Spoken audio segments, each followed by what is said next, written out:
Hey there, everybody. It's Caitlin, your geek girlfriend. Welcome back to my channel. Before we get into this video, I want to make a few announcements about this video. The first one is I'm recording a lot earlier in the morning than I have in previous videos. That might be obvious from the sound of my voice, how I look, the fact that I might be yawning or hiccuping or things during this. The second thing is I've been alluding to this video for a really, really long time, and I'm finally getting around to sitting down and actually filming it. And the third thing about this video that I want to make sure everybody is aware of is this video may be triggering to some individuals, not in a super aggressive way. I'm not going to talk about something that's like banned or anything like that, but this topic that we're going to talk about today is very hard and can be very difficult. And so I just want to let everybody know that if you're watching this video and if you get into the introduction and you don't want to hear somebody talk about what I'm going to talk about, then please feel free to save this video for later, add it to your playlist, and try again in a few weeks, a few months, when you're able to process it a little bit better. The reason for filming this video and for talking about the things that we're going to talk about in this video is because I'm hoping that it will help someone. When I was going through my journey, it helped knowing that other people had been there too. And in a time that can feel really, really isolating and make you feel very alone, even if you have a supportive partner, it can still feel very guilt-inducing, lots of insecurities, which we'll talk about. And then especially if you don't have a supportive partner or a supportive family, it can be even more isolating. So I filmed this video not to brag, not to rub it in someone's face that things worked for me, because I've definitely been there. But to hopefully let you guys see that someone that you go to for content, someone that you that kind of has just been filming up to this point just a little bit of her own life, just keeping it real with you guys. And I'm hoping that even if this video is not for you, but you know someone who might need to hear this video, then just share it with them, send them the link, and let them know that somebody else is going through it. And oftentimes, like, I didn't even have to know the person. It could have just been that I knew somebody else out there was going through the same thing. And like I said, I've alluded to this video for a long time. This is going to be kind of just us here. No fancy gimmicks, no fancy edits. I'm just going to kind of walk you through our journey to parenthood and our journey with fertility and infertility. And so that's why I said this video may be triggering for some people, and I've been there. So I completely understand if you have to turn this video off, or save it for later, or come back in a few months or something.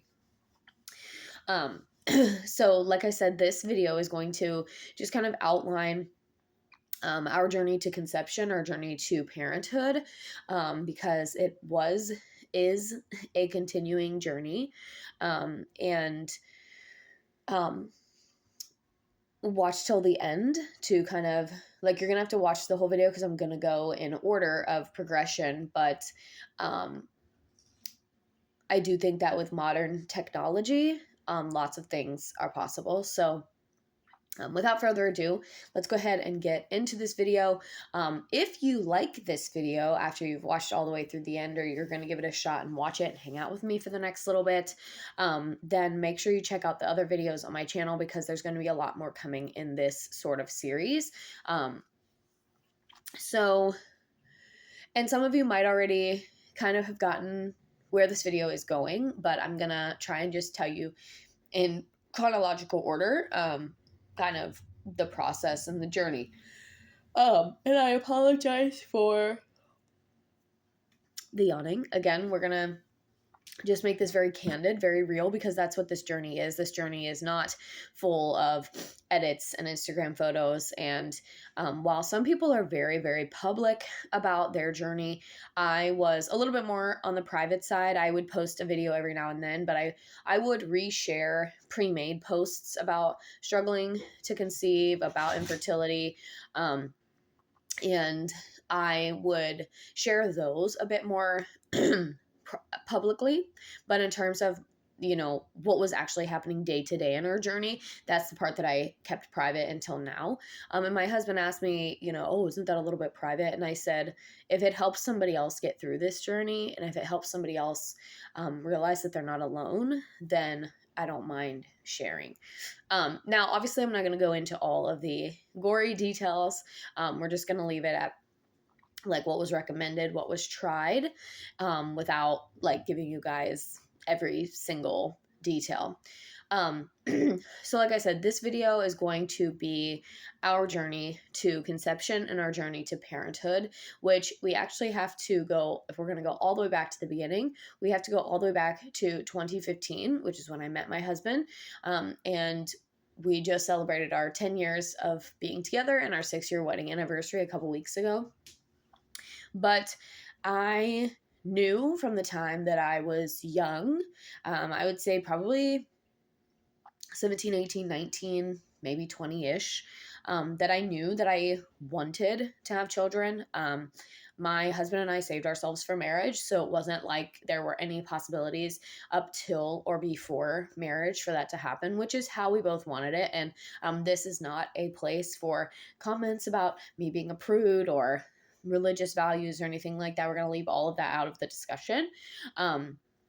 But for me, there was no opportunity to even conceive prior to getting married. The other thing that was pretty pivotal was that I was very driven on having a career. I went to college. I did the 4-year degree. I graduated in 4 years.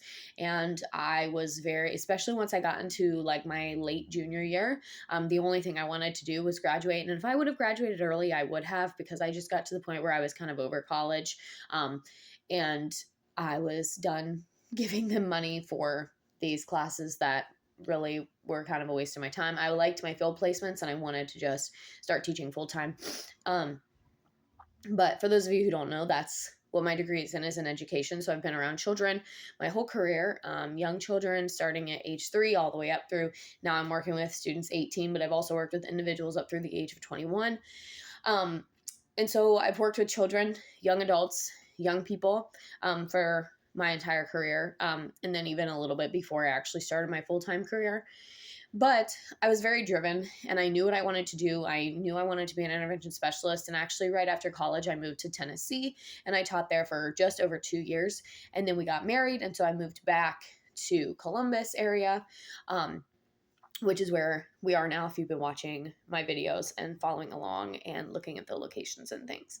And part of me, this is like a little aside, but part of me kind of wishes that I would have started this blogging journey when I was living in Tennessee. I was living by myself. I had a lot of time and I could have just filmed a lot of content. I could have done a lot of Tennessee small businesses. I could have done a lot of shopping videos and stuff there. But anyway, you live and you learn.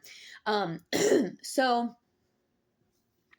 like I said, I knew that I wanted to have a career. And from the beginning of the conversations of us having children and us wanting to have a family, my husband and I are both the oldest of 4 children. So we knew that children were in our future in some capacity. We didn't know what that looked like. We didn't know how many exactly. We were both definitely thinking we want 2, possibly 3. And then maybe like 4 would be our absolute max. But we were like, my husband had some job fluidity at the beginning of our marriage. He got laid off a couple times. His position was transferred. So we had some financial instability at the beginning of our marriage.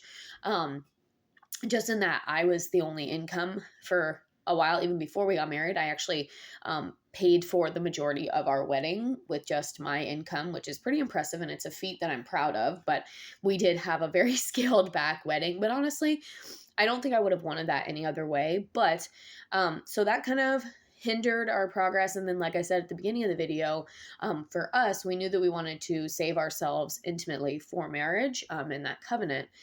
So we got married in 2019. We worked together from, obviously those 4 years.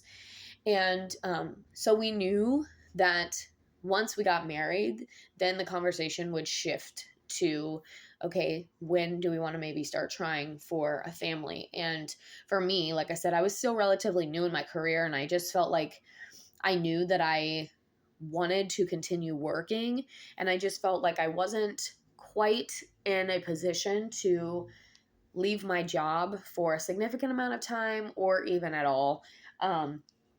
But also when I first moved back from Tennessee, I was living in an apartment in Tennessee, moved back into a townhome um, slash apartment here, and we knew that that was not really the environment that we wanted to have a child in. So we knew that we wanted to have a house that had enough bedrooms, had enough bathrooms, and had enough space for all of our things. My husband and I, if you've been watching my content, it's very clear that we are not minimalists. We have a lot of stuff. And when you live in an apartment with very little space, a lot of our stuff was in storage. And so to be able to actually reclaim all of our possessions, and be able to just have space was a big key factor for us as well. So this journey for us really started it started after we had gotten a house. Now, we had started looking for a house in the spring, early summer of 2021.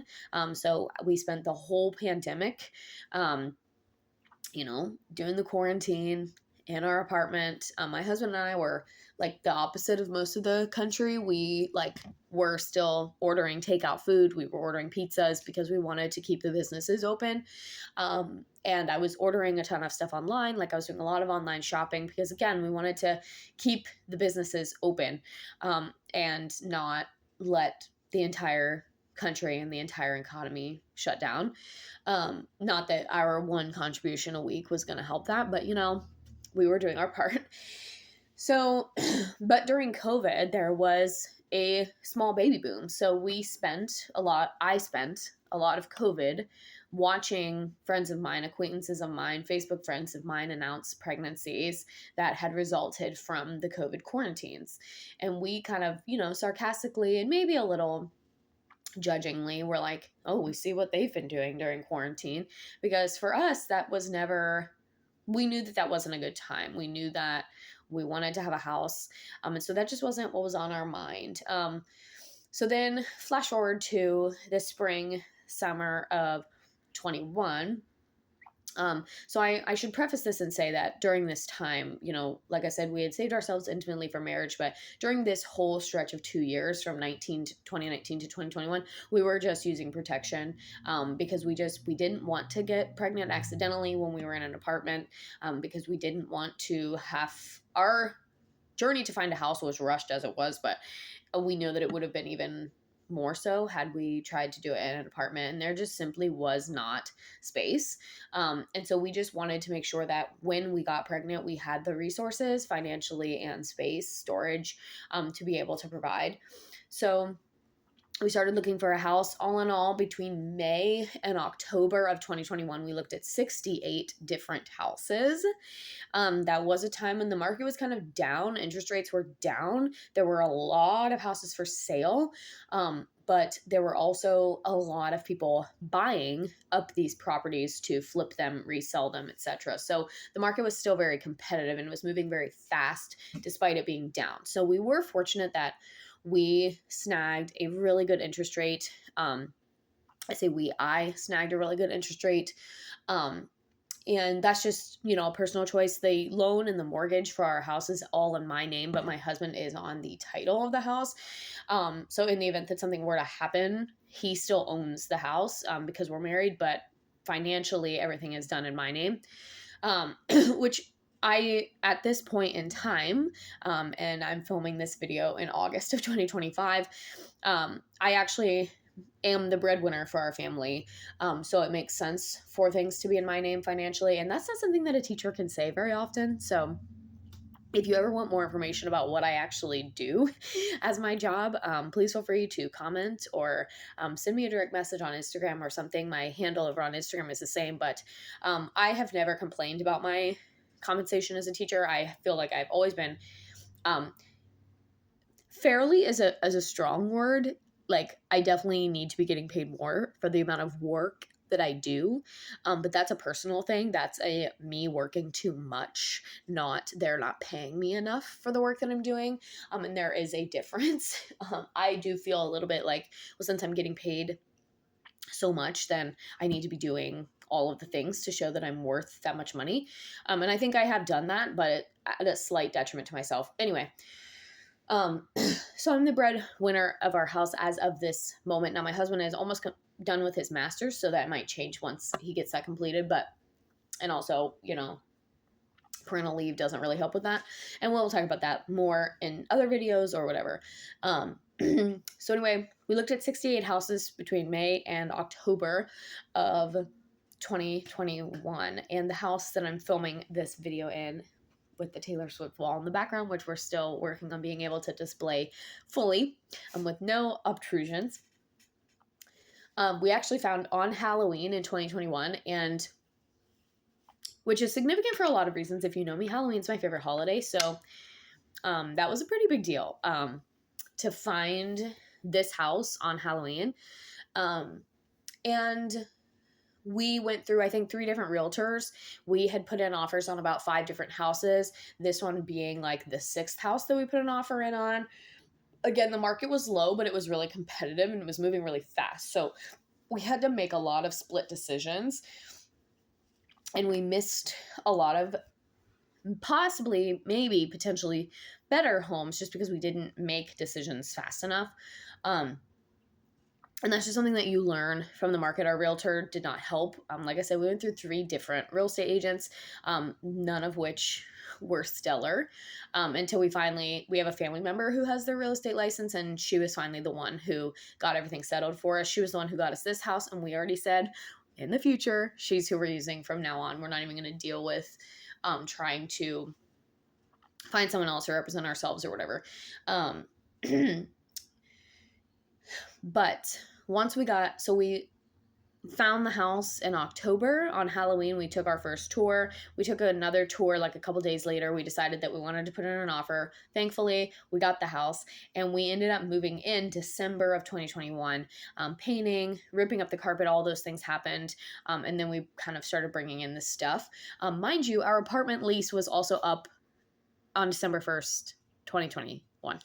So we were also on a bit of a time crunch in terms of finding a house because we were almost kicked out of the apartment. Like, the lease was expiring. We didn't want to pay for more time on the lease because why, when we were going to not even really be living there, we were going to be trying to live in a house. And if the situation would have escalated to the point where we did not find a house, obviously we would have had to stay in the apartment. But thankfully, we got this house after months and months of tears and stress and driving around to open houses all over this city. Finally found a house, and we got settled in December of 2021, like at the beginning of the month. So we had the whole month. I took some very early photos when we were first moving in, when the furniture wasn't really set yet. We didn't really have like where my bedroom was going to be. And those are on Instagram if you scroll way back, like 4 years ago, because I started the blog in January of 2021. I also had my kidney stone in May of that year. So 2021 was just a really, really big year for us. And like, it was a big year for me, big year for us. So, but also what happened in 2021 was I realized that I was suffering from depression, because the house hunting process just put me in a really, really, really bad place mentally. It got to the point where I had no motivation to do anything. I remember waking up on Halloween in 2021 and just like laying in bed. My husband came upstairs and he's like, "Are you okay? It's like, 10:30, 11, like, you're usually up by now. What's going on?" And I just said, "I don't feel like doing anything. Like, I just want to lay in bed and cry. It's my favorite day of the year, and I don't want to do anything or go anywhere because I'm just so down." And so that entire process kind of put me into a pretty bad mental place and kind of triggered some symptoms of depression. Now, um, normally I would say that I have seasonal depression. I think I've talked about this a little bit on the Instagram page as well. But I also have had anxiety for a long time. I've been a perfectionist and a people pleaser for a long time, as we were just talking about with work. And I'm working to fix that. But this house hunting process is what really like escalated that downward spiral, because I really just was unmotivated to do anything. I was crying a lot. I was emotional. I was irritable, like all of the things. And so it was just kind of it was just a very low spot. But then we found the house, we got moved in, and that brings us to January of 2022. Um, and that's really where this story begins. So I had to give you guys the um the background. That was like part one, because I do feel like it's important to kind of hear the other factors and why we didn't immediately, start trying as soon as we got married. Oh, we're married, so now let's just start trying. That was never in the plan for us. But now that this journey has been what it is, we both kind of concede that maybe we should have started trying, maybe when we were in that apartment, started trying a little bit harder, or when we first, like, as we were house hunting, we could have been trying, so that way. But anyway, so January 2022 kind of progresses, and then finally now we're settled into our house. And it was in March of that year, actually December 31st, so New Year's Eve 2021. My husband and I kind of got into a pretty big fight, and we had been fighting a lot throughout that process. And house hunting is not for the weak. It is very stressful, very time consuming. Like I said, a couple times we had terrible luck and had terrible realtors, so we didn't really have a lot of support from a real estate agent. We didn't know what we were doing. Our families were supportive, yes, but we were getting kind of conflicting opinions on both sides. His family, his dad particularly, is very much like, oh, just buy this cheaper house and you can fix it up. I was the opposite. I wanted something that was pretty much move-in ready, because I didn't want to have to do a bunch of work. Our house was kind of in the middle. It was move-in ready. There were some minor things that needed done. So that's what we ended up deciding on. And the other thing was space. We needed to have a lot of space. So these realtors were taking us to things that didn't have a garage, didn't have a basement, even though those were two of the things on our wish list. So it was just a lot. We were fighting a lot. The move-in process was stressful for both of us. And in January 2022, I just kind of got to the point where I was like, I'm done. I can't live like this anymore. Like, I was coming home every single day just upset and crying. Now, mind you, there was a lot going on behind the scenes at work at that time as well. My assistant, who I loved dearly, had just quit. She had just resigned. And so that was unfortunate. And I was dealing with a colleague that I felt like was not good at our job. And I was having to supervise her, pretty much instruct her. And also I was having kids complain about her. It was just a whole mess. So there was a lot. We had the whole house hunting experience, which really triggered the depression. But then work certainly was not making it easier. And I cried a lot at work. There was just a lot going on. Definitely not a good place for me to be in mentally, and definitely not a good place to be trying to get pregnant, because as you've probably read, if you're in this journey, stress can affect when you get pregnant. And I do think that's true. Looking back on our journey, I think that a lot of the reason why we didn't get pregnant when we did is because I had stress that I didn't even know about, and I was internalizing a lot of things. But in January of 2022, I kind of decided, like, okay, enough is enough. I'm tired of feeling this low all the time. I'm tired of feeling this irritable. And I started going to therapy. I started seeing a professional counselor. And I started off going about once a week, and then gradually switched to about every other week. And then I went to once a month. And now I'm happy to say 3 years later that I actually am no longer seeing my therapist. I still have her kind of on speed dial if I were to need anything, but I was able to get to the point where I had strategies and I was able to regulate. And the most important thing for me was that my husband learned how to help me regulate. He learned how to, like, what to say or when to not say something. When those, so he started to recognize my triggers. He started to recognize when I was feeling more down and when to either help me by saying something or to just stay out of it and let me have my space. I also started prioritizing self-care and prioritizing not being perfect all the time and just letting my house be messy, or not taking a shower every day because I wanted to lay in bed and read. So things like that. So I learned and sort of adapted to this idea of your house doesn't have to be perfect. You don't have to work all the time. Things will be okay. And just giving myself more grace and more acceptance in terms of all things. Now, work was still a crap show. I ended up making it through that school year, but I was also interviewing for positions. I was thinking that I wasn't going to stay there again, stay there for another school year, I mean. And so I started interviewing, but also in March of that year, so after a couple months of therapy, I was realizing that, at that point, I was 27, going on 27 at that point, and I felt as though my time was ticking, and that if we wanted to have all of these kids that we wanted to have, that we probably should start trying. We were in our house now. My emotional state and mental state was improving. I had strategies now. I was prioritizing myself more. I was taking more time for myself. I wasn't saying yes to all of the things. I was, some may say, making excuses to not go to things, like, oh, I'm just really tired, or I'm really stressed, I'm not going to be able to go. And I was trying to be better about, like, working till the hours that I felt comfortable, which is still admittedly after contract hours, working till the hours I felt comfortable, which for me is typically about 4 o'clock.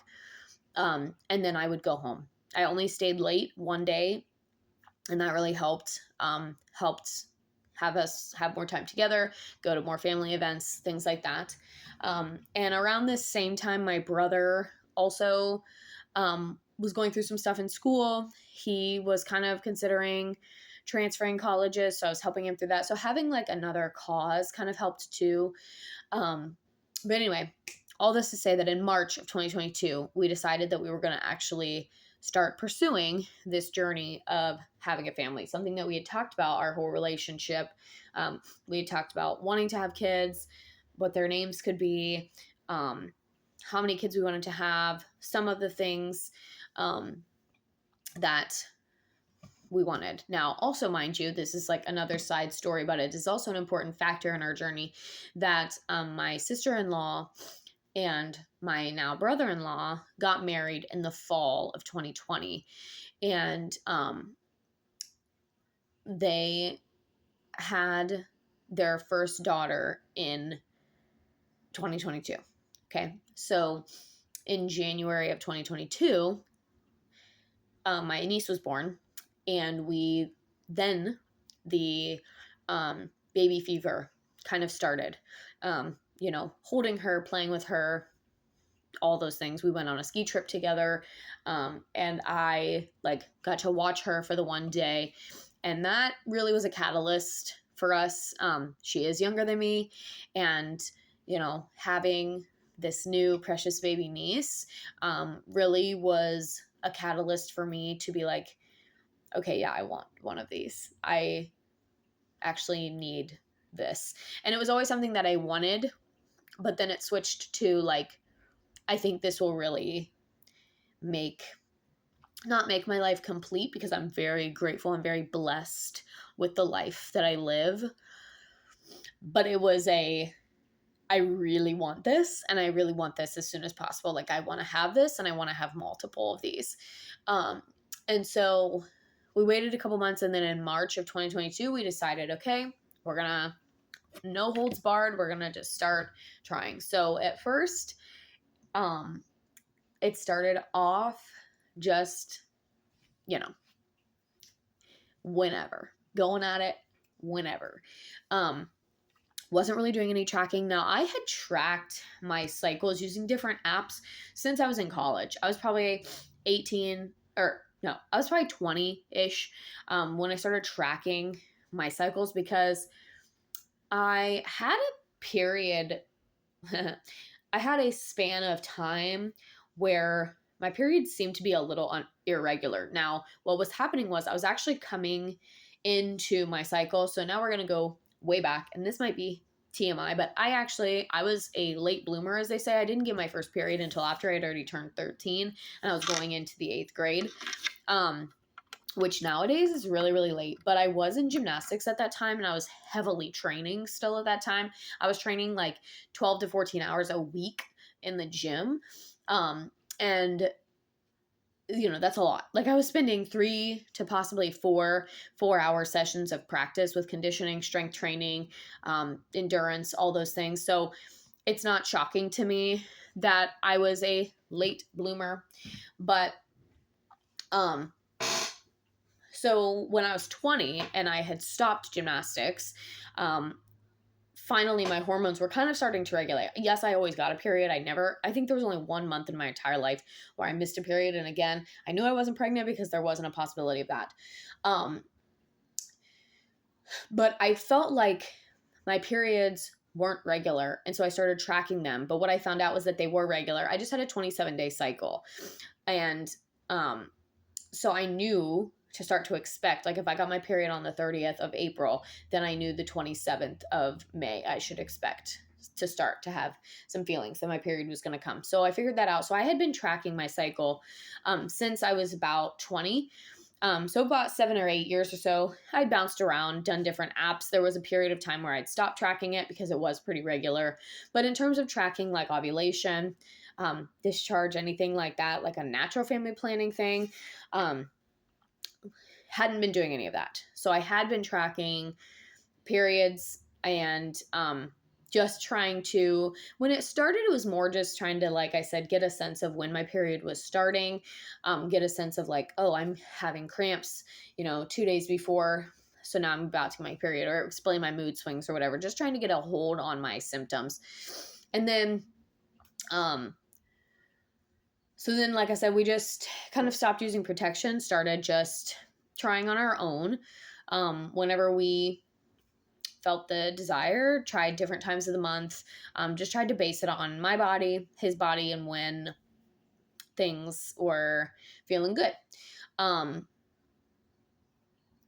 few months of that, I don't now exactly remember exactly the timeline, but fast forward to December of that year, and we still hadn't had any luck.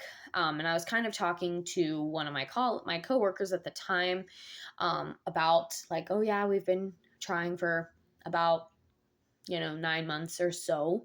Haven't really had any luck. And I would say probably June of that year, maybe around my birthday, I did invest in a basal body temperature thermometer because I had done some research about how that could be a good indicator of ovulation. So it was about in June of that year. So after about 3 months of trying on our own, I invested in the BBT. That's what that stands for, basal body temperature thermometer.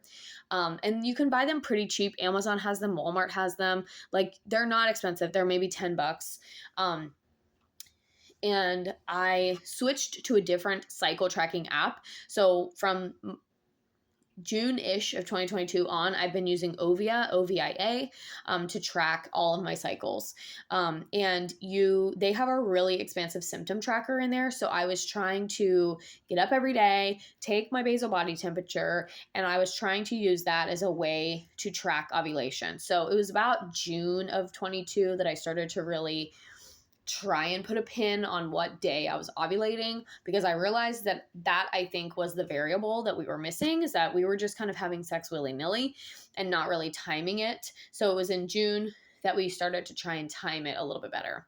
Then fast forward 6 months ahead to December, we're sitting there at a Christmas party for work, and my colleague had said that she had this little bracelet that I could wear when I went to sleep, and it would do my heartbeat and my temperature. And then if it was ovulation window time, it would vibrate to alert me that it was time to try. And unfortunately, the bracelet ended up breaking after a few months of wearing that. But I also never, it, like, I had some issues with it. Like, yes, it had an app. That was fine.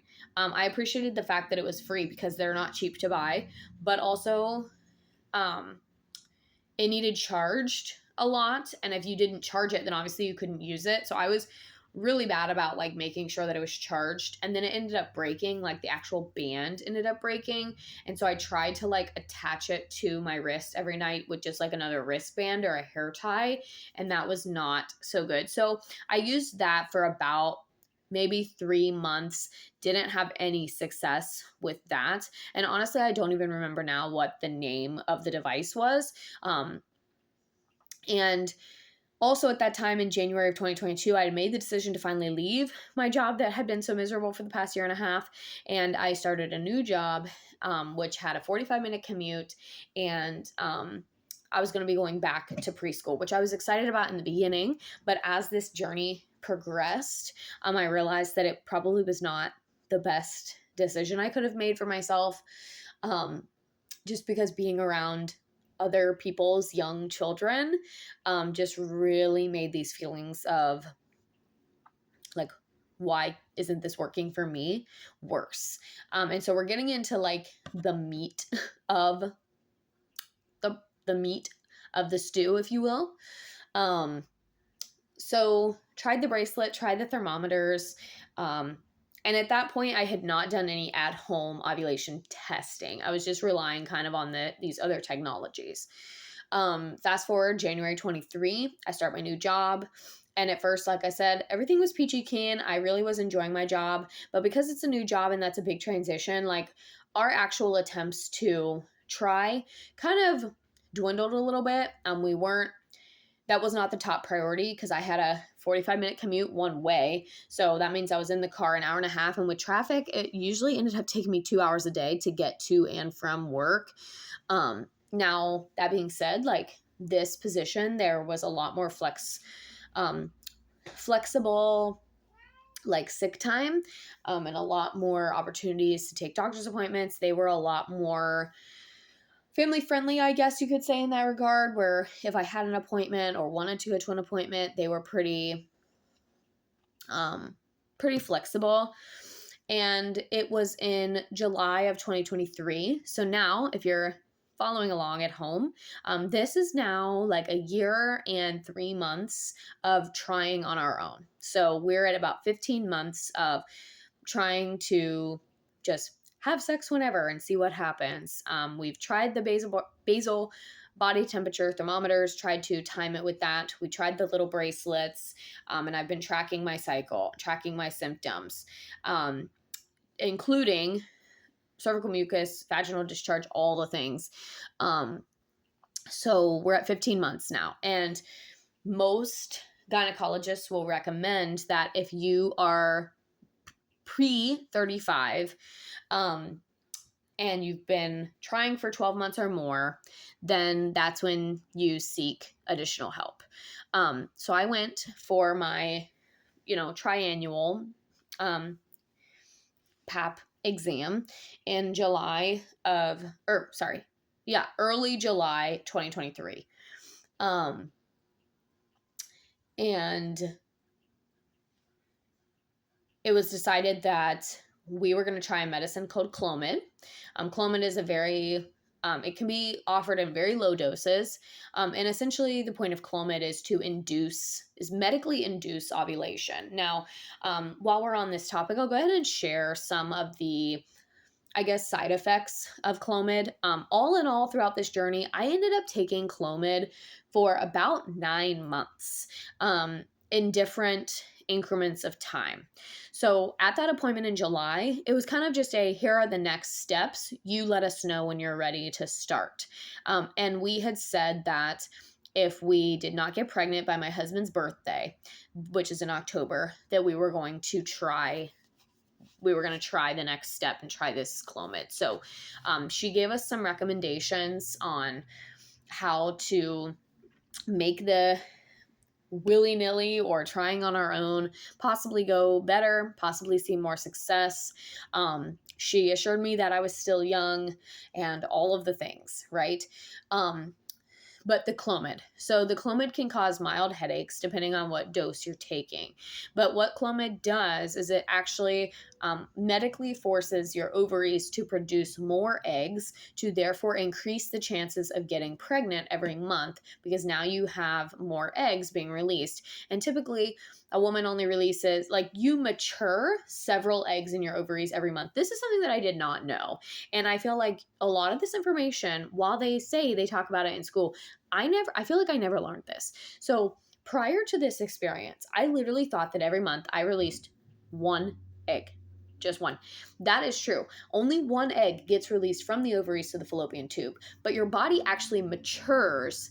A woman's body actually matures multiple eggs every month. But if the eggs do not get released, if they don't mature enough, or whichever one is not the chosen one, they just end up dying, and you end up just shedding them, like, in your next period, as cervical mucus, whatever. Like, they just end up exiting the body. They just die.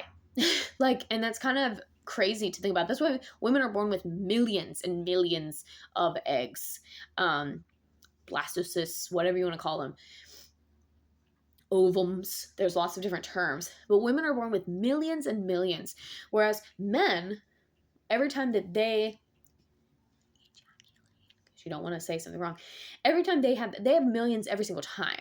Women are only born with millions. And then every single menstrual cycle throughout your life, you produce multiple eggs.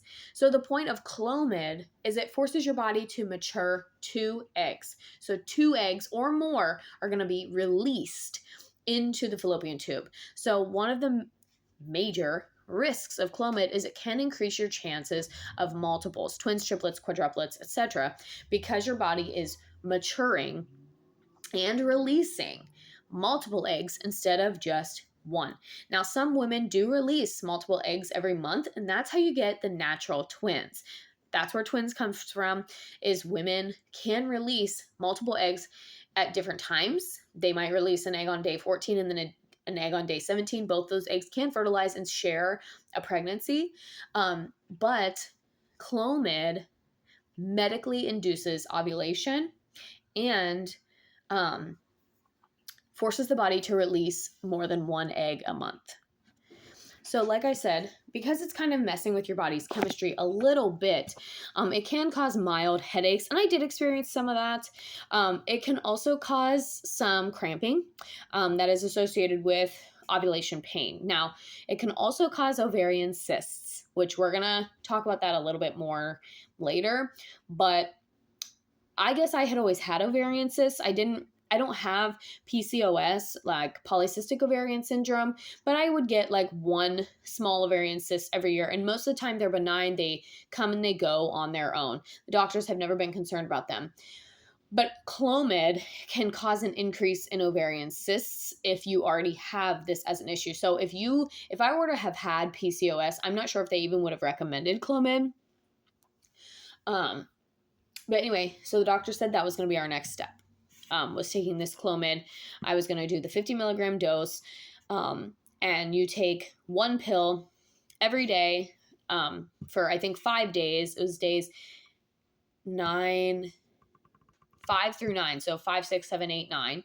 Days 5 through 9 of your menstrual cycle, and then you time your intercourse for every other day after that. So you would then have intercourse days 9 through 14, but every other day. So stagger to try and catch that ovulation window. And then what we also did was I had to go in like every day on day 5 and do a progesterone blood test. And then I would also have to go in every day on like day 12. So I would go in 1 week, and then a week later I would have to go back in to get blood drawn and check my progesterone levels. And they were looking for a spike. So a spike in progesterone means that ovulation had occurred. So all they were looking for was, did the medicine actually cause me to ovulate? But we had a small obstacle that occurred in late July of that year. My husband actually was in his motorcycle accident. So all plans and hopes of trying and all aspirations of becoming pregnant in 2023 kind of went down the toilet when he had his accident. I haven't posted too much about that anywhere. I did make a Facebook post about it for those of you that are friends with me on Facebook, but he was riding his motorcycle and he was hit by a car in a hit and run. And he ended up with a broken ankle, a broken wrist, 5 broken ribs, and a partially collapsed lung. And he and I were in the hospital for 5 days waiting on him to recovery. And he had to have, he went under one time for a surgery, but they fixed both his ankle and his wrist in one surgery. That was very traumatic for him, obviously, but also very traumatic for me. And I kind of had this come to Jesus meeting about like, this is my person. This is who I want to spend the rest of my life with. Obviously, I mean, we made that covenant, but with all the stress and the drama that had went on with the house hunting and the journey to conceive and all of that, it was like there had been some struggles. But after that, I was like, nope, we're in this and I don't want anybody else. So that made the return to work also very difficult. Because he literally had his accident the Saturday before I was scheduled to go back to work. And so I was in the hospital working during like when he was at, when he was in surgery, when he was resting, I was in there working, trying to get things set up for my new school year. And so my assistants were at the school, working. My colleagues and coworkers were very supportive. And like I said before, that position in that building was very family oriented, and they didn't really have any concessions about me leaving early, taking him to his appointments, taking him to therapy. But it was just a lot. I essentially went from just wife to full-time caregiver overnight. And I had never done that before. And that is a hard position to be in. And looking back, I do feel that I probably should have just taken FMLA with him. Because he was on unemployment because it was not his fault. I would have had to take, I think, unpaid FMLA. And so financially it would have been a little rough, but I wish I would have been able to just focus on him and his recovery. But after that, after his accident, after he recovered, we had said that, again, like his birthday had always been our, like our litmus test, if we weren't pregnant by his birthday. And that was still kind of on the table. We delayed it slightly because of his birthday. And because of his accident and everything, there was just a lot going on family-wise. But mind you, my sister-in-law, who already had the niece in 2022, she was now pregnant again with a second. During this whole time that we've been struggling, or that we've been trying on our own, I should say, she was already pregnant again. And so again, thinking about triggers, catalysts, all these things, these are all factors that kind of play in. So we had this traumatic event. My husband was healed. He was recovered. But we focused on just kind of getting back to being together, spending time with each other, going out and doing things that he could actually do, because we had those months where he couldn't really, like he was using a scooter to get around. He couldn't go to work. So finally he went back to work, and then life kind of started to resume again. And it wasn't until I took my first dose of Clomid in December of 2023. So now, if you've, again, been following along and keeping track of the math, we're now a year and 9 months in. So, like almost 2 years into this process, I'm taking Clomid for the first time. I did have some headaches. I had some really, really sharp pains in my stomach, which were, again, the cysts, or the ovulation pain. Lots of discharge, cervical mucus. And then I went in for the blood reads, and then no dice. Went in again in January, same thing. Went in again in February, same thing. And in February of 2023, they suggested that I have this procedure called an HSG, which is a hysterosonogram, which essentially is when it's an X-ray but they actually insert a catheter into, they insert a catheter and then they run a contrast fluid through your fallopian tubes to assess if the fallopian tubes are open or not. Because they weren't at that point, um, they were like, well, we've taken the medicine. We know that you're ovulating because your progesterone is spiking. But I should also say that they were not, I never was given the recommendation to do an at-home ovulation test during this time. Now, whether that was an oversight, whether that was an oversight on my part, and I should have asked that question, it doesn't really matter now, but I was not at home ovulation testing. I feel like if that would have been happening, we might have had different results. But it wasn't. I was just trusting the doctors, trusting the process. They wanted me to do the HSG. I signed up for it. I was supposed to go like the second week of February. I had heard from some acquaintances and some online friends that it can be very painful. And they gave me a Valium to take before, or they give you a Valium. So I was recommended to take the day off of work because I wasn't going to be able to drive myself to the procedure. So we had it all set, and I was supposed to go the first week of February, but then they called me the day before and asked me to pay for the procedure the day before.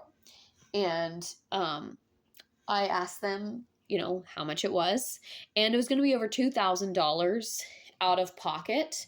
And I had to come up with that money like that day on the phone or when I showed up to the appointment. And that was a lot of money. That is a lot of money. $2,000 on the fly is a lot of money. I didn't have enough saved up in my HSA. And so I elected to cancel the procedure. I just felt like that was a lot of money at that time. But again, we were then met with the devastation of like, okay, this is another obstacle in our way. And most people probably would have just paid the money and had it done. But I was also told that if we continued this journey, I was going to be recommended and referred to the Fertility Clinic, and they would most definitely recommend that procedure. And so that was kind of why I wanted to do it, because I wanted to do it with my own doctor before I went to the fertility clinic. But I declined, as I said, for financial reasons, because the procedure is not covered by insurance because it's not a medically necessary procedure. It is I forget what they call it, but it's not a preventative measure. And so it's 100% elective. And I think the insurance paid for part of, I can't say that the insurance didn't pay for any of it. I think they paid for part of it, but it was still a lot of money to come up with in 12 hours. So we declined, and I did not do the procedure, but then I was referred to the fertility clinic because the 3 months of Clomid did not work. And so in February of 2024, I met with the clinician virtually and really liked her and felt good. She gave me some different options. The options included Clomid with timed intercourse, which we had kind of already tried, and then an IUI, which is intrauterine insemination, which is when they manually insert sperm into the vagina, and then they just, I'm still ovulating naturally, but they do a trigger shot, which triggers ovulation, similar to the Clomid, but a little bit more concentrated. They do it at more of a specific time to help make sure that the egg and the sperm get to the same point at the same time. And then the rest of the process is completely natural, completely up to my body. So the fertilized egg still has to move down. So they insert the semen, the sperm, into the cervix. Actually, they insert another catheter, put the sperm into the cervix, so that way it can find the eggs once they leave, and then the egg still has to travel down the fallopian tube and implant and do all of those things. Now, the difference between IUI and IVF, which is the next level, is that IVF actually fertilizes the egg outside of the woman's body and then implants physically inserts and implants the fertilized egg into the uterus. So those are kind of the two different, more modern methods of fertility treatments that are recommended. IVF is more expensive. It's a more involved process. You have to do an egg retrieval, and then you have to actually have the procedure. You find out how many embryos you have. You can freeze them. If you have a lot, you can freeze your eggs. Or, some people only have 3-4 viable embryos, so they try and fertilize all of them. Then you find out how many got fertilized. Then you get, those fertilized eggs implanted, because the odds of them all surviving. So we learned a lot about like statistics and probability and fertility during this whole process. And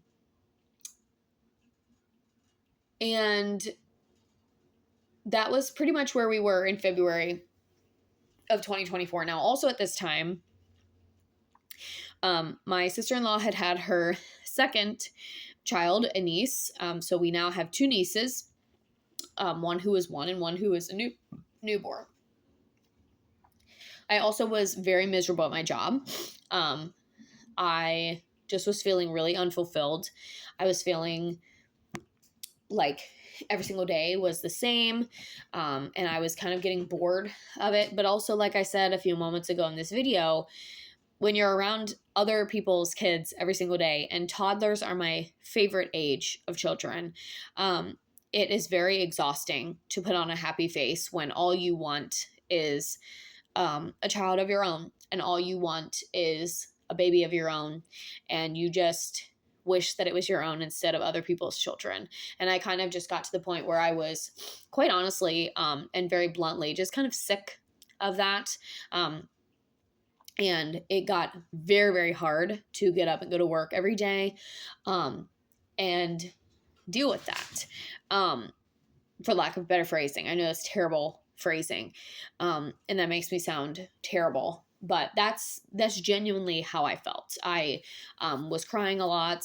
I was pretty much getting to work at the last possible minute before I was considered late, leaving as early as possible. And so from that regard, it was a good time for me, because I actually was respecting my own work-life boundaries, and I was at work and then I went home, but not for good reason. Like, that is not a good thing for me when I'm trying to like get there and get out of there as fast as I can. And again, I just wasn't feeling fulfilled. The depression was kind of ramping back up again. I mean, now I have these 2 young nieces, plus I'm surrounded by other people's kids at work, and the methods that we were trying and doing just were not effective. And this is when like the mental health really started to kind of, I don't want to use the word deteriorate, but it really started to amp up in severity. So I started going to therapy again 2 times a week, or 2 times a month, and kind of ramping up those sessions again, because I was just starting to fall back into those patterns of like feeling really down, really negative, really irritable, which does not help. But I also was feeling a lot of guilt. I was feeling a lot of guilt on behalf of myself, right? But mostly my husband. My husband was tested. Everything was normal in terms of him and his levels. And as of that point, everything that I had done, blood work, hormone levels, all these things, all came back normal. Age, normal. All these hormones, normal. Progesterone, estrogen, testosterone, all normal. So they genuinely did not have an answer for us as to why we were not getting pregnant. Now, they did note ovarian cysts. I had one of those every month, pretty much. Again, benign. They would pass on their own. And I also had a vaginal cyst, which I still have. That's also benign, not really going anywhere, not really doing anything. So nobody's concerned about that. But nobody could tell me anything else. Everything else was completely normal with me and my husband. So then we were left with like 3 possible reasons. Stress from my job and life. Timing, that we just weren't timing it right, and we weren't doing it at the exact right time. Or we also had some issues, like we would try and do it, or like Like we physically just wouldn't even try on those days. Life would get in the way and we just wouldn't try. So timing slash just libidos in general, we struggled a lot with that, which then makes communication harder because you're trying to, sometimes you have to feel like you have to force yourself, right? And that's a hard position to be in. And we learned a lot about each other and our limits and our boundaries and when to just say not today, because you get into these ruts, especially if you're trying to conceive, where intimacy feels like a chore, and intimacy feels like something you have to do, not something that you want to do. And you have to do it at this certain time, or you have to do it at this hour, or you have to do it this, you have to do it that. And that is not fun for anybody. And no matter how many dates you try and plan, no matter how many outside things, it still comes back to that moment of like, okay, here we go. Are we going to be able to get what we want out of this? So that's the other reason why the therapy had to ramp up again, because all of these emotions. And then I was also feeling insecurity. I was feeling, why is this not happening to me? What could possibly be wrong that isn't working? Why me? Why is this only happening to me? Why is my body not doing what it's supposed to do? But everybody says that my body's doing what it's supposed to do. So just feeling really confused, really frustrated at the world, at my body, a little bit at God. And then there was frustration with my husband, frustrations at work. So it was just a lot of heavy negative emotions. And I couldn't really enjoy my nieces, which was hard, because just being around them, smelling them, holding them, just really reminded me of what I didn't have. And so there was jealousy. There was jealousy, there was anger, and there was some resentment. Not only against my sister-in-law, but against everybody else who was posting on social media like, oh, surprise, we're pregnant, or all these oopsie babies, or these pregnant, oops, like, guess what? Or these people who you knew weren't trying, or that you knew had just gotten married and that they got pregnant, like first try out the gate. All of that is very hard to digest, very hard to deal with when you're knee deep in this situation. It is really, really hard to see other people get what you so desperately want and what you so desperately want to have. And I know that sounds selfish, but at the end of the day, sometimes you do have to be a little bit selfish for everybody's a little bit selfish. And this was the one thing that I was selfish about, was I wanted a baby, and I wanted one really, really badly. And I wanted to be a mom, and I wanted to kind of take on this next phase of my life. So I had guilt, I had insecurity, I had resentment, I had frustration, and I had jealousy. Those are all very, very harmful emotions to have. And those do not bode well for intimacy. And my husband was very supportive during this time, but he also didn't fully understand, because it wasn't his body. His tests were all normal. And so that's kind of hard too. And that's a little bit frustrating when you feel like your partner doesn't truly get it. But he was supportive, but he would never really understand, because it wasn't his body that was going through all these trials and tribulations, right? It's not his body that's getting all the blood work done. It's not his body that's getting poked and prodded and ultrasound after ultrasound after ultrasound to find an empty womb, an empty uterus, which we're getting to that. But yeah, so the emotions were high and the frustration level was high, which also did not bode well for work, and did not translate well. And I have to pause the recording right now because I have to go do a training. So when I come back, we're going to talk about how I decided to leave that job, because that was a big catalyst. And then also just kind of the remainder of that year and what happened with the clinician, because I met with her in February, and then it will be several months before I actually commit to going to her office in person. All right. So, first of all, I want to say that This video might have to be broken up into multiple parts because my phone, I don't think has enough battery to film the whole thing. So once we get lower on battery, if I have to pause, then I'll just label this part 1, and you guys will have to stay tuned for part 2. So to continue on what I was saying, I met with the clinician who I was referred to in February of 2024. We met virtually. We did go to a local clinic here in Columbus. We went to an office. They have one office like in Westerville, and it was reproductive gynecology and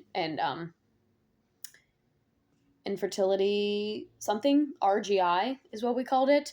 But by the time you're watching this video, they may have changed they were in the middle of changing their branding, so it might be Pinnacle Fertility. If you have any questions, you can just comment you can just comment, or again, message me on Instagram, because we had a really positive experience there. I really, really enjoyed the doctor that I worked with. She did a really good job at establishing rapport. They were the ones who did all of the testing that we received. I ended up getting the HSG months later. But anyway, February was when I had my first initial appointment. And during that time, also, I started kind of questioning what I wanted to do for a job. I was unhappy in my current position, and spring break was approaching.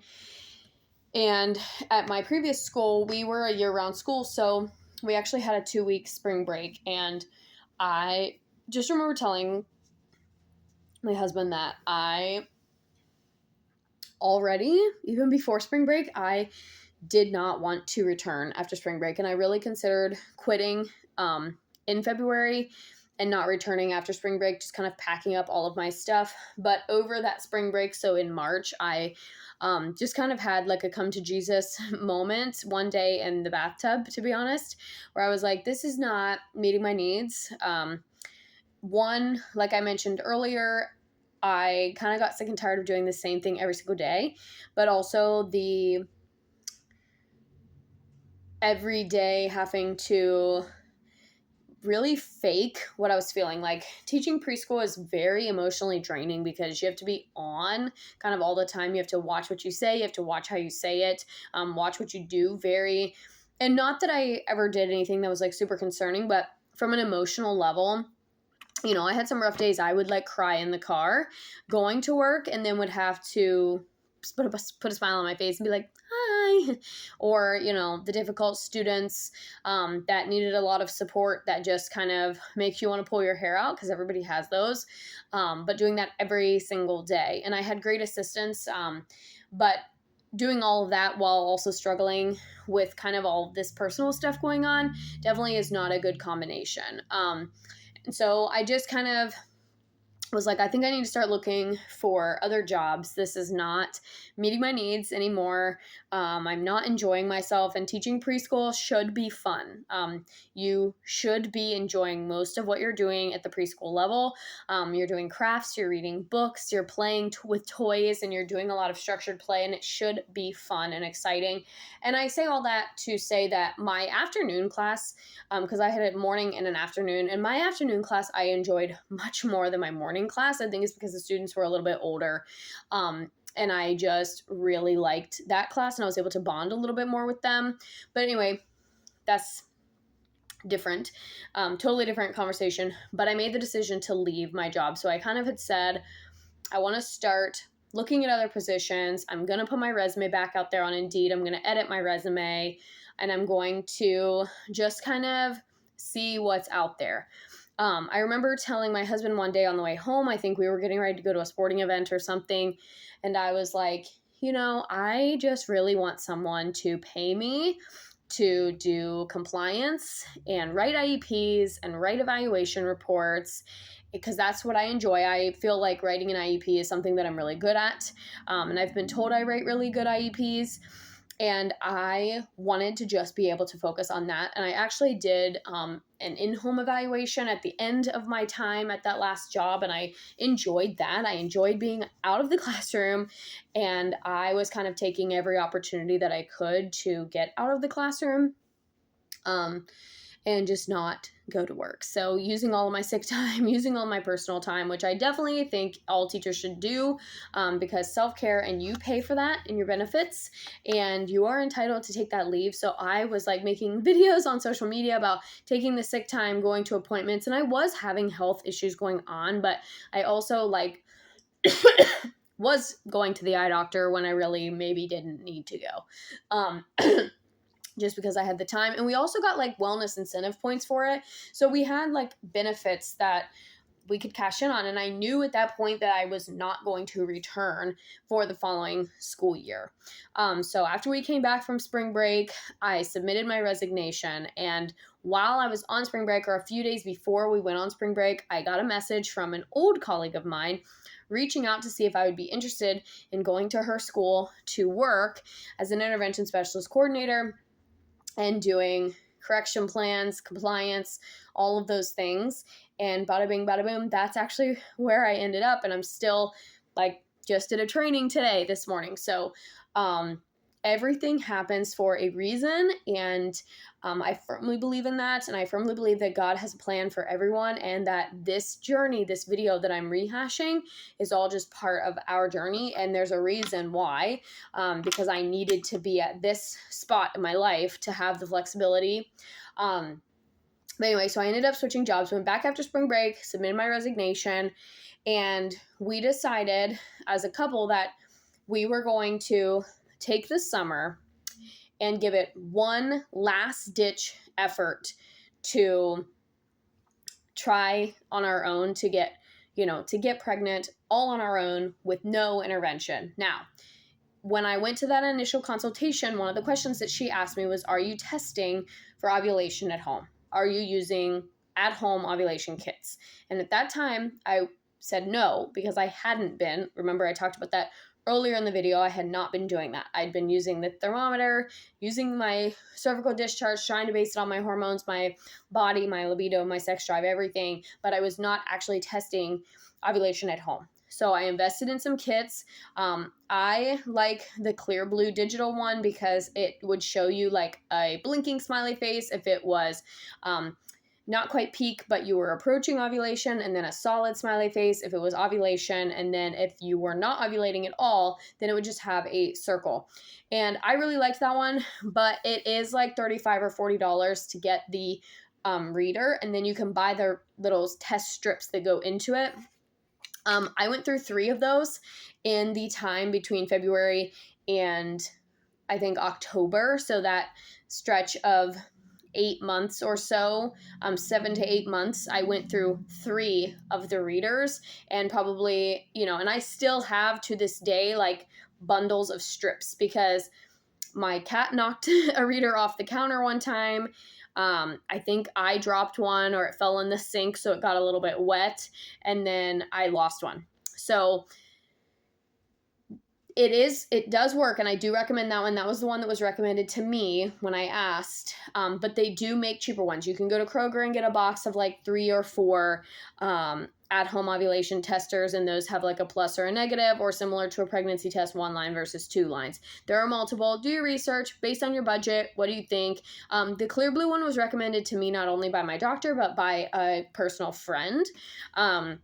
And so in February of 2024, I started that process, getting used to doing that whole thing. So I would have to wake up in the morning, try to use my FMU, which is your first morning urine, and it's the same exact process as a pregnancy test. And if you haven't taken a pregnancy test, you can either pee directly on the stick, or you can put your urine in a cup and then dip the stick into the cup and let it sit, which is the method that I chose to do because I felt like it was more accurate for me. And like I said, this is getting a little bit personal, but hey, I hope that this video helps someone. And I felt really naive. I felt like I didn't know anything. And so if my experience helps you feel more confident or learn something, then that's great. So I started doing that in February. So we said, okay, here we are. We're going to use my husband's birthday as the litmus test again. Actually, I think we said our anniversary, actually, which is in August. So that would have been like 6 months. So we said, we're going to do this. We're going to try for 6 months using the ovulation tests. And then if not, we're going to actually go to the clinic. I'm going to meet the providers. We're going to get the testing done. We're going to do all the things that she tells us to do. So fast forward, we got to August of 2024, still nothing.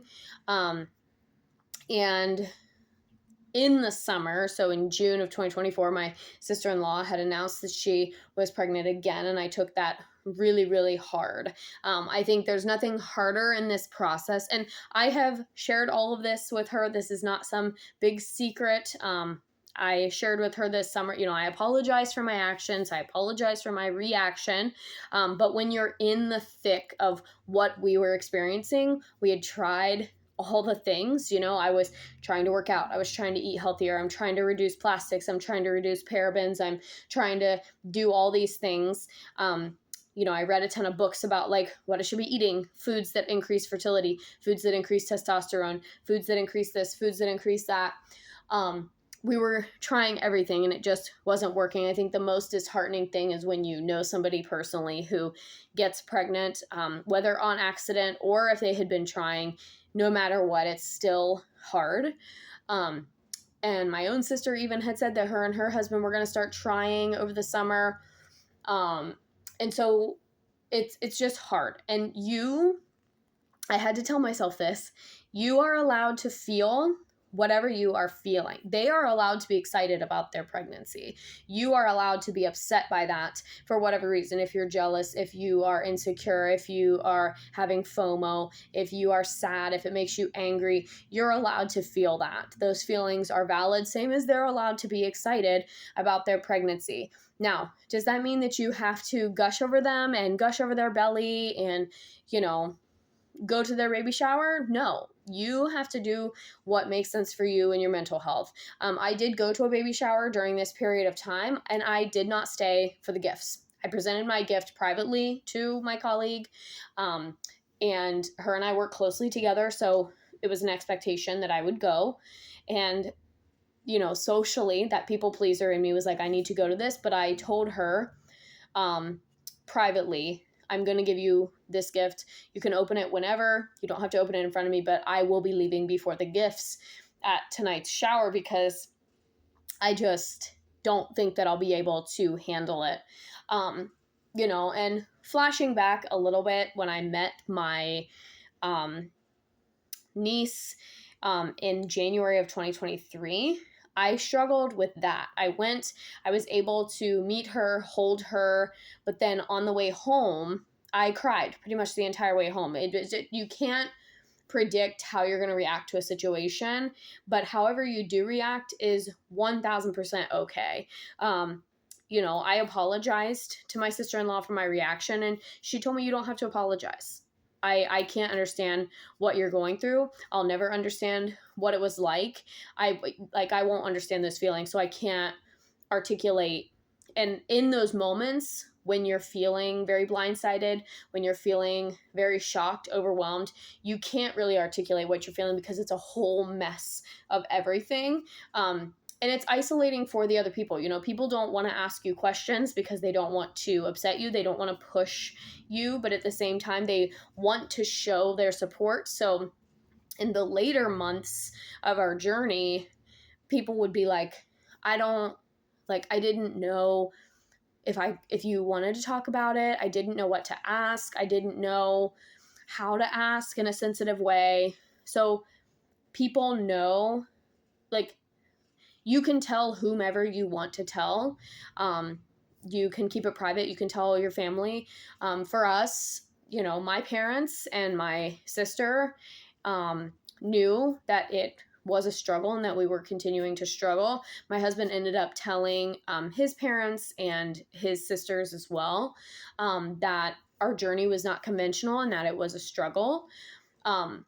But people don't want to ask. And I would make posts on social media about don't ask somebody don't ask a woman when she's getting pregnant. And would make that very clear that those conversations made me uncomfortable, and I spoke very blatantly about how I didn't want to hear about any pregnancies. I didn't want to see anything about any pregnancies because I did not want to bear those feelings. And whether that's a me problem, probably, and I talked to my therapist about it. So you have to do whatever you have to do to heal. But my point in saying all of that is that your feelings are 100% valid. If you don't immediately feel happy for that person, if you don't immediately want to hold or gush over that baby that's new in your family or that's new for your friend group, you don't have to. You can excuse yourself from those situations, and that is okay. That is okay. They don't even need an explanation. You don't have to say, "Oh, I'm struggling with fertility, so I'm not going to go to your party." Just say, "I can't go." Make up an excuse. This is, in my opinion, one time where you can lie. Or just say, no, thank you for the invitation, but I'm not going to go. Send a gift in the mail, send a card in the mail, whatever. Like, do not put yourself in a situation where you're going to be uncomfortable. And this is what I've had to learn through this entire process, because there were several opportunities where I had to turn that down. Or like that baby shower, I said, I'm going to go and support you as your coworker and as your colleague and as your friend, but I am not staying for the gifts, because I knew that it would be awkward, and I would feel awkward. I would feel that everybody was looking at me because of my facial expression or because of, and you don't need to, nobody deserves that. The person having the baby doesn't deserve that negativity, and you as the person who's struggling with infertility don't deserve to feel those feelings. So all that to be said, it's a very hard mental process. So make sure that you have at least one person you can talk to other than your partner or your spouse.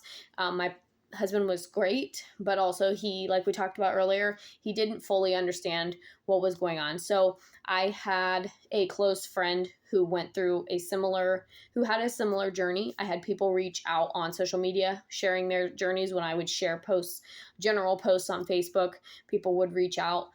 So I had a couple of people that I could talk to that made me feel that I was not alone, because it is hard to, especially on social media, it's hard to separate yourself and your feelings from everything else. My close friends, my two best friends, also knew the extent of our journey. And so you decide who you want to involve in that. You don't have to tell anybody. You can just kind of say, we're trying, or it's in God's hands, or when God will tell us when we're ready, or whatever. Or you can just say, it might take us a while, or we're not sure, or we don't know if we want kids. Just, again, lie. You don't owe anybody an explanation. You don't. And that's something that I had to learn. So, we're going to end this video here. This will be part 1. In part 2, we're going to talk about the actual experience at the fertility clinic. I think this is a good stopping point. And because now I've kind of told you guys everything that we tried on our own and kind of why we finally made the decision to move forward with treatment and go to the fertility clinic, because we were just both at our wits' end of what else can we do? We've tried everything, and I finally had to put in an ultimatum, like, if this is what we want and we want to have our own biological children, I think we need to seek additional help. And I think we're at a good stopping point for this to be the end of part 1. And then in part 2, if you guys watch and stick around, like I said, we'll talk about the experience actually at the fertility clinic, all the different types of appointments that I had, the HSG procedure, and what to expect if you are looking to do that. And then kind of, we talked briefly about the options that we were given, but why we decided the option that we did, and all of the appointments that came along with that, and then kind of where we are today. So we'll do all of that in part 2. Thank you guys so much for watching. Stay tuned for part 2. I should be able to upload part 2 probably tomorrow. So these will come pretty back to back. So I'm going to go ahead and edit this one together. And when you're watching this one, part 2 should be coming tomorrow. So, thank you guys for letting me be vulnerable in this space. I hope that this video finds someone who is struggling or needs some encouragement, or just needs to know that somebody else had a similar experience. a lot of people don't talk about infertility. It is sort of still this taboo topic. But like 1 in 6 women have suffered a pregnancy loss, and also 1 in 8 women suffer from infertility of some kind. Most of the time it is unexplained, and sometimes it is explained, but they can't really tell you why you're not getting pregnant. So when I tell you that you're not alone, you are not alone. And just know that. And actually, I feel like I might have that statistic reversed. So I'm going to do a little fact check on myself, and then I'll put the correct one in the description or here on the screen in a text. But part 2 coming tomorrow, and I will see you guys then. Thank you, and take care of yourself.